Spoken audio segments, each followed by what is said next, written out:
যদি, তবে ভালোই। এদিকে বিয়ে বাড়ির সময় হয়ে গেল। এই তো একখানাটি পাইছি।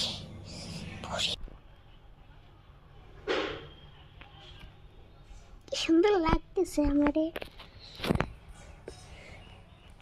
বৌমা, ও বৌমা, সাজা হলো তোমার আর তোমার মেয়ের? দেখি মেয়েরা আবার কি করে, কি সাজে। না না না না না, পুরো গায়ে মতন সাজা হয়ে গেছে। এবার আমি আমার ঠাম্মা আর আমার মায়ের মতো গিয়ে দেখবো বিয়ে বাড়িতে গিয়ে যে জব্বর লাগবে। কই রে নাতি, ও আমার নাতি, কই রে রিম্পিকা, কোথায় গেলি রে? সাজবে তো, এখন মুখে কোনো উত্তর নাই। দেই গিয়ে